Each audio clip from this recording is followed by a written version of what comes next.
तमिलनाडु में 27 सितंबर 2025 को भगदड़ मचती है। टीवी के विजय थालापति की ये रैली थी और ये तीसरी रैली थी और इसमें भगदड़ मची और इसमें 41 लोगों की मौत हो गई। और ये भी वैसे वक्त में हुआ जब तमिलनाडु में अगले साल 2026 में चुनाव है। वहां पर मुख्य रूप से जो पार्टियां हैं उसके बारे में आपको बताते हैं। उसके बाद इस भगदड़ के बाद जो सर्वे आया है कि क्या तमिलनाडु चुनाव पर असर होगा, भगदड़ में दोषी कौन, किस पार्टी को कितने नंबर, इस पूरे जो सर्वे है उसमें दिया गया है।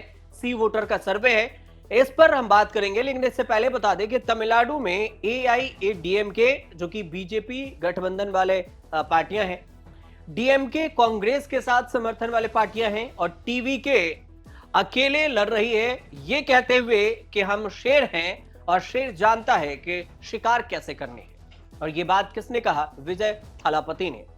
विजय थालापति जब अगस्त में रैली करते हैं तो उसमें ये कहते हैं कि एक शेर को शिकार कैसे करना है ये उसे बखूबी पता है। और यही बात अब भी इसकी चर्चा होने लगी कि विजय थालापति शेर की बात कर रहे थे लेकिन एक भीड़ को कंट्रोल नहीं कर पाए और उनकी जो मुदरई में रैली हुई थी, मुदरई में उन्होंने कहा था कि मैं एक शेर हूं, मैं अपना इलाका जानता हूं और पहचान रहा हूं। टीवी के एक अजय ताकत है जो यहां हावी होने के लिए तैयार है। किसी के साथ गठबंधन नहीं होगी। डीएमके बीजेपी के जैसे पार्टियां हैं उनसे भी गठबंधन नहीं होगी। तो फिर यह लगा कि टीवी के जो फैन फॉलोइंग है विजय थालापति के, उसके बदौलत वो चुनाव में उतरेंगे और जीत हासिल कर सकते हैं। माहौल कुछ ऐसा ही बन रहा था। हजारों की संख्या में भीड़ इकट्ठा हो रही थी।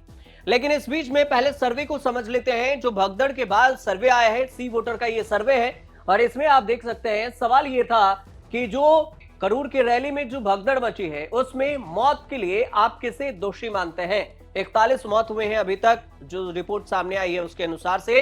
डीएमके प्रशासन 41.3% लोग ये मान रहे हैं कि डीएमके प्रशासन, जो स्टालिन की पार्टी डीएमके है और अभी सीएम है वर्तमान में, उनको दोषी मान रहे हैं कि डीएमके इसके लिए रिस्पॉन्सिबल है क्योंकि भीड़ जो थे उसके कंट्रोल नहीं किया जा सका। किसी भी पार्टी के भीड़ को कंट्रोल करना, ये कितनी भीड़ आएगी इसके लिए परमिशन देना सत्ता में बैठी पार्टी का पूरे राइट्स होता है, प्रशासन की व्यवस्था करना। इसीलिए यहां पर 41.3% लोग कह रहे हैं कि डीएमके प्रशासन जो वहां पर थी वो रिस्पॉन्सिबल है। दूसरी बात है कि 30.5% लोग ये मान रहे हैं कि थालापति विजय और टीवी के ये इनका रिस्पॉन्सिबिलिटी है। इस पार्टी का और विजय थालापति का था कि 30.5% लोग ये मान रहे हैं कि इनको अपने दम पर अपनी जिम्मेदारी लेनी चाहिए थी और ये मौत का जिम्मेदार दोषी भी यही है विजय थालापति। ये 30.5% लोगों का मानना है। जो कह रहे हैं कि दोनों ही दोषी है, दोनों ही जिम्मेदार है इस मौत का, 11.5% लोग हैं जो ये मानते हैं। इसके बाद लोग खुद कह रहे हैं कि लोग खुद हैं जो भीड़ में गए फैंस बनकर, तो इसमें है 13% लोग जो ये कह रहे हैं कि खुद गए तो दोषी वो खुद हुए। इसके अलावा 3.7% लोग हैं जो कह रहे हैं कि हम कह नहीं सकते कि दोषी कौन है, जिम्मेदार कौन है।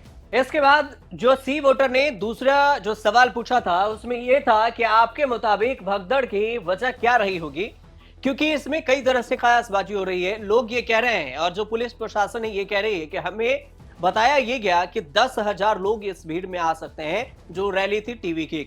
लेकिन अचानक से जो यहाँ के डीजीपी हैं वो ये कह रहे हैं कि अचानक यहाँ पर 30 से 50,000 लोगों की भीड़ हो गई और इस वजह से इसको संभालना मुश्किल हो गया। पहले बताया गया था 10,000 लोगों की भीड़ आएगी। दूसरी तरफ से बात यह हो रही है कि प्रशासन एक्टिव नहीं थी, पुलिस प्रशासन एक्टिव नहीं होने की वजह से ही ये भीड़ यहां पर हुआ और इसमें लोगों की मौत हुई है। तो इस सवाल पर 44.5% लोग हैं जो ये मानते हैं कि डीएमके की खराब पुलिसिंग है, मतलब जो सत्ता में बैठी सरकार है उसकी जो व्यवस्था है वो खराब थी और इस वजह से ये भगदड़ हुआ है यहां पर। दूसरी बात है कि टीवी के आयोजकों का खराब प्रबंधन है।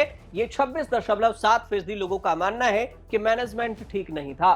6.8% लोग कह रहे हैं कि विजय ने वीकेंड में रैली की है और इस वजह से यह भगदड़ मची है। इसके अलावा 14.9% लोग हैं जो कह रहे हैं कि विजय का देर से आना इसकी सबसे बड़ी वजह हो सकती है। यहां पर देर से आने की बात इसलिए भी हो रही है, यह भी आपको बता दें कि कहा गया कि पहले ये रैली होनी थी, जो लोगों से मिलना था थलापति विजय को, वो सुबह में उनकी मुलाकात होनी थी और सुबह वाली मीटिंग देर से हुई 12 बजे के करीब। जो मीटिंग 3 बजे होनी थी वो शाम के 7 बज गई।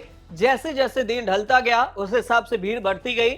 शाम होते होते 7 बजे के करीब में ये पूरे रैली किया गया और इस वजह से शाम में लाइट भी कट गई, जिससे प्रशासन ने बोला कि लाइट नहीं कटी थी, हमारी तरफ से जो जनरेटर था उसकी वजह से थोड़ी देर के लिए लाइट कटी थी। तो ये कह रहे हैं कि विजय जो देर से आए इस वजह से 14.9% लोग मान रहे हैं कि भगदड़ मची थी।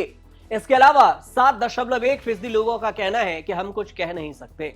विजय थलापति को लेकर एक सवाल यह भी उठ रहा है कि जब भगदड़ मची थी तो उस वक्त विजय थलापति भाषण दिए और इस बीच में वहां से निकलकर चले गए। लोग ये सोचे कि क्या चुनाव से पहले अगर ऐसी भगदड़ मचती है तो विजय थलापति को हॉस्पिटल में नहीं जाना चाहिए था, अस्पताल में पीड़ित परिवारों से मुलाकात नहीं करनी चाहिए थी, जो कि वो रैली को छोड़कर करूर में भगदड़ मचती है और वो वहां से रैली में भाषण देते हैं और तुरंत निकल जाते हैं चेन्नई के लिए।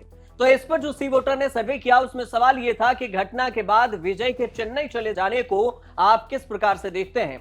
तो 45.5% लोग ये कह रहे हैं कि खराब एक्शन है, पीड़ितों की मदद करते वो, लेकिन नहीं किए। 45.5% लोग ये कह रहे हैं।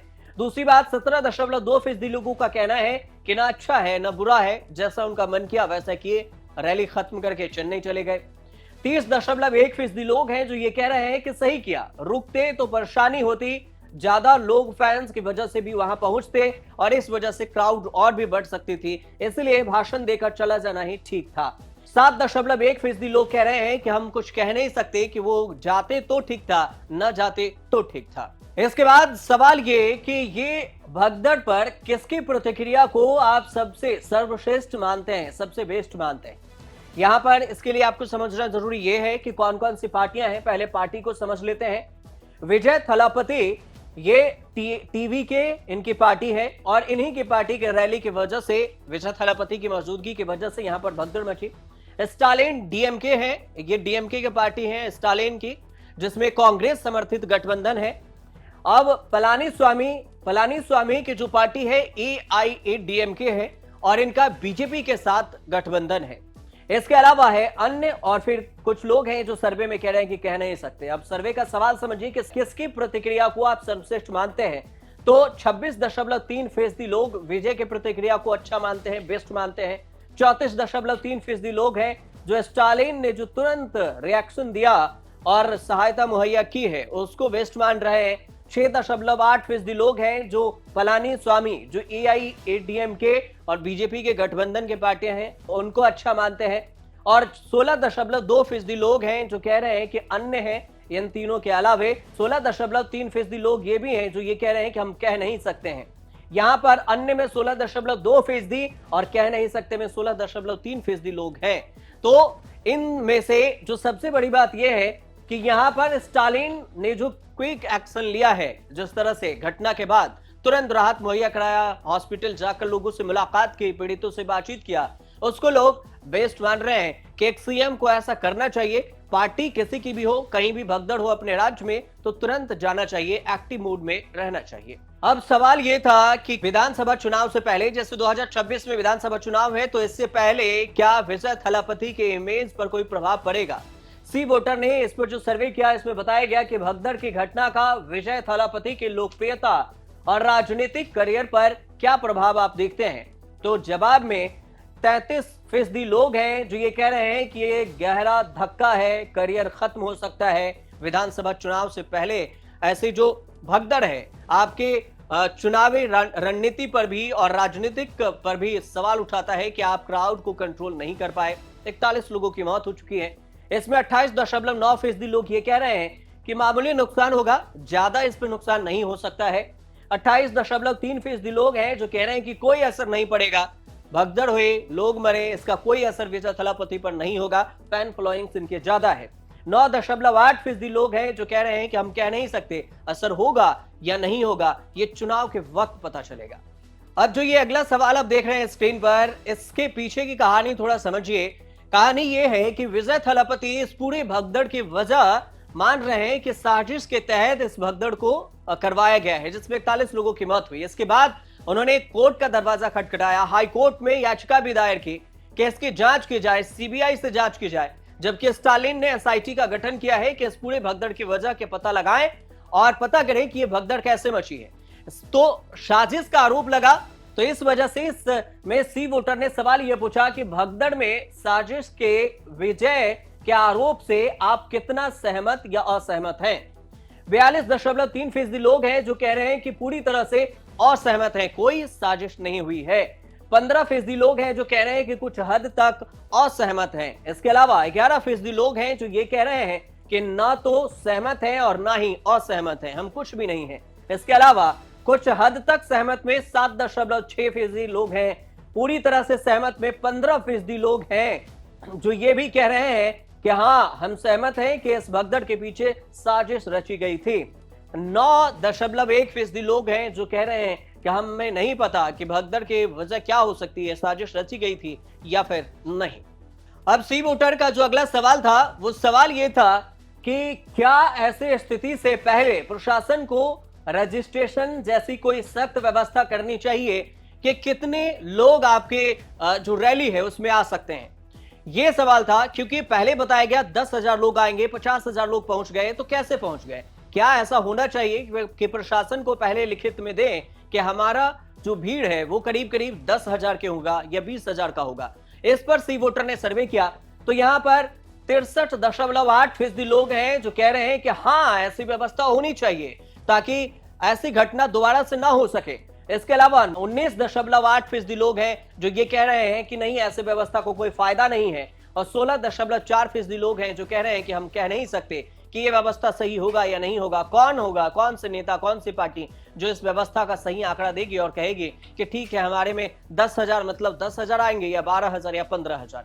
तो ये लोग हैं 16.4% लोग हैं जो कह रहे हैं कि हमें इसके बारे में नहीं पता। इसके बाद सी वोटर ने जो आखिरी सवाल पूछा, उस सवाल में यह था कि जिस तरह से सोशल मीडिया से कैंपेनिंग करके भीड़ को इकट्ठा किया जाता है, ये कितना सही है, कितना मायने रखता है। इस पर सवाल यह था कि डिजिटल कैंपेन के युग में भारी भीड़ मायने रखती है या फिर नहीं। आप सोशल मीडिया से भी तो प्रचार कर सकते हैं, फिर एक जगह लोगों को आने की जरूरत क्या है? तो इस पर था कि 35.9% लोग हैं जो कह रहे हैं कि हाँ, बिल्कुल सही है, डिजिटल में भी मायने रखता है और भीड़ भी आनी चाहिए। और कह रहे हैं कि 17.8% लोग हैं जो कह रहे हैं कि हाँ, शायद ऐसा करना चाहिए या नहीं, भी पता नहीं, समझ में नहीं।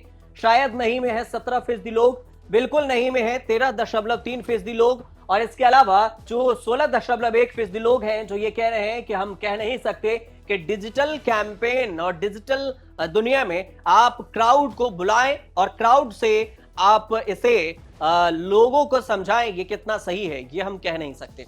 तो कुल मिलाकर जो सी वोटर ने सर्वे किया था, वो करूर में जो भगदड़ मची थी 27 सितंबर 2025 को विजय थलापति की रैली में, जिसमें 41 लोगों की मौत की खबर हुई, जिसमें लगभग 60 से 70 लोग घायल हुए, और उसको लेकर जो सी वोटर का सबसे लेटेस्ट सर्वे था, इसके बारे में हमने आपको बताया है, क्योंकि 2026 में यहां विधानसभा चुनाव है और चुनाव से पहले ऐसी भगदड़ हो सकता है कि टीवी के विजय थलापति के पार्टी के शुरुआती राजनीति को ही डैमेज न कर दे। हालांकि असर कितना पड़ेगा यह चुनाव के वक्त पता चलेगा कि इस पर कितना असर पड़ा। फिलहाल ये रिपोर्ट अगर आपको अच्छी लगे तो हमारे चैनल से जुड़िए, सब्सक्राइब कीजिए, शेयर कीजिए, कमेंट कीजिए और देखते रहिए न्यूज़ तक।